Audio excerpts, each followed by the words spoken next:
자, 여러분 안녕하십니까? 오늘의 한자 65번째 시간입니다. 오늘 함께 살펴볼 한자는 금고형이라는 다소 어려운 한자어입니다. 일단 기사를 하나 볼까요?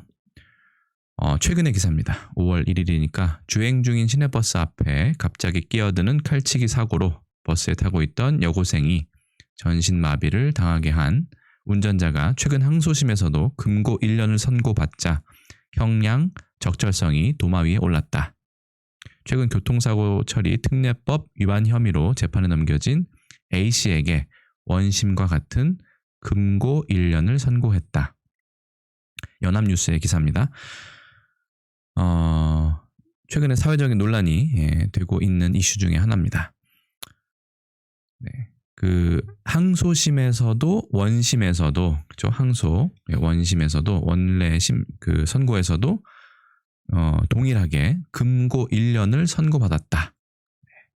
그래서 이 금고 1년이 과연 무엇인가 저도 개인적으로 궁금했기 때문에 한번 살펴보았습니다. 금고 1년 조금은 생소하지 않으신가요? 살펴봤습니다. 네. 명사 법률적인 용어로 자유형의 하나. 교도소에 가두어 두기만 하고 노역은 시키지 않는다. 이게 가장 큰 차이점인 것 같습니다. 어떤 것과 차이점이 있냐면 바로 징역형입니다.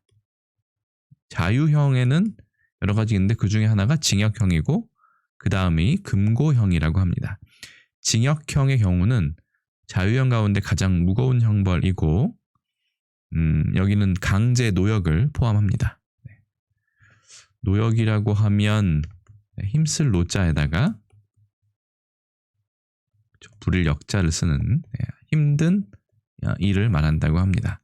하지만 금고형은 그보다는 노동이 없기 때문에 훨씬 수월하게 수감 생활을 할 수 있다는 장점이 있다고 합니다. 그래서 다른 곳에 찾아보니까 금고형은 주로 양심수, 사상이나 신념을 내세워 행동한 이유로 투옥되거나 구금되어 있는 사람. 그러니까 뭐 누군가를 해하거나 한 게 아니라 자기의 사상이나 정치적인 사상이나 신념 때문에 감옥에 들어간 사람을 양심수라고 합니다. 그럼 정치범 등의 비파렴치범, 파렴치범이 아니라 파렴치범이 아닌 사람들과 과실범. 지금 이번 그 여고생 전신마비 사건에 관련된 데서는 이 과실범으로 판단한 것 같아요. 판사가. 그래서 실수로 범행을 저지른 사람에게 주로 선고되는 것이 금고형이라고 합니다. 노역을 하지 않으니 훨씬 수월하게 수감생활을 할 수 있다는 게 문제가 되는 거겠죠. 가족들과 누리꾼들은 반발을 하고 있는 것으로 알고 있습니다. 금고형의 한자를 하나하나 살펴보겠습니다. 금할 금자입니다. 금할 금자를 보시면 위에는 수풀 림자가 보이시고 아래에는 보일 시자인데 이게 제사와 관련되어 있습니다. 신과 관련되어 있고요. 그래서 제단을 나타냅니다. 제단을 나타내는데 그래서 보통은 예전에 수풀에는 제사를 지내는 것이기도 하고 또한 중국의 이 좌즈왕 같은 경우에는 어떻게 설명했냐면 수풀이라는 곳은 이 귀신이 이건 이제 귀신도 됩니다. 신도 되고 이 많은 곳이기 때문에 사람들이 들어가서는 안 된다. 라는 뜻으로 금할 금자를 이 회의자로 보고 있습니다. 뜻이 서로 모아서 만들어진 육서 중에 하나죠. 그래서 이렇게 되고요.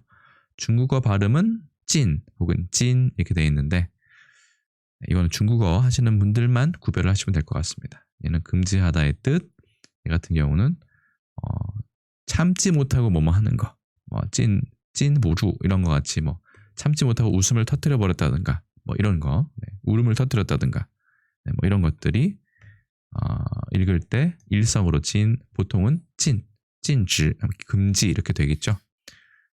우리도 보니까 이건 장으로 되어 있네요. 그래서 수풀림과 보일 시자가 합쳐진 글자라는 점이 재미있습니다. 막을 고자는 오래된 글자는 아니기 때문에 최근에 생겨진 글자로 보이고요. 중국어로는 꾸 이렇게 발음을 하고 보시면 뭔가 그 단단한 것으로 쇠로 막고 있는 모습을 나타냅니다. 그러니까 활동을 금지하고 나가지 못하게 막는 것을 금고라고 보시면 될 것 같습니다.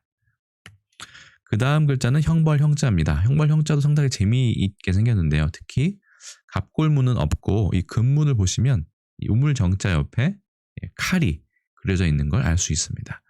이거에 관한 뭐 해석은 여러 가지가 있는데 중국의 자스왕 같은 경우 보면 예전에 이 우물 주위에는 사람들이 물을 뜨러 많이 왔다고 합니다. 그렇겠죠. 취수를 하러 왔는데 이 주위가 항상 사람들로 붐비고 많이 떠가려고 하는 어떤 다툼이 있었고 질서가 지켜지지 않는 그런 경향이 있었나 보죠. 그래서 항상 이쪽에 이 질서를 지키는 요원을 하나 배치했다고 합니다. 그 사람이 항상 칼을 이렇게 차고 있었겠죠. 그래서 우물 옆에 칼 찬 사람. 그래서 이게 나중에 좀 의미가 확대돼서 형벌, 그렇죠? 이 칼로도 형벌을 집행할 수 있겠죠. 그래서 형벌 형자가 되었다. 그래서 우물 경자의 변형형인 이 글자와 칼도자가 결합되었다라는 설명이 있고요. 한자로드의 설명을 보면 이게 우물 정자라기보다는 사람을 가둬놓은 형틀이라고 합니다. 거기다가 이제 옆에 칼을 놨기 때문에 뭔가 그 법률을 집행하는 그런 의미를 가졌다는 그런 설명도 있습니다. 어쨌든 형벌 형자는 이렇게 했습니다. 됐죠? 중국어로는 시영 이렇게 돼 있네요. 그래서 금고형에 대해서 오늘 알아봤습니다. 교도소에 가두어 두기만 하고 노역은 시키지 않는, 과연 금고형 1년 아주 약한 형벌이라고 볼 수 있는데요. 확실히 논란이 될 수 있는 그런 사안이라고 생각합니다. 그래서 오늘은 조금은 생소한 단어였던 금고형, 징역형과는 어떻게 다른지에 대해서도 간단히 설명드렸습니다. 그럼 저는 또 다음 시간에 다른 컨텐츠로 인사드리도록 하겠습니다. 여러분 모두 고생하셨고 저는 다음에 뵙겠습니다. 안녕히 계세요.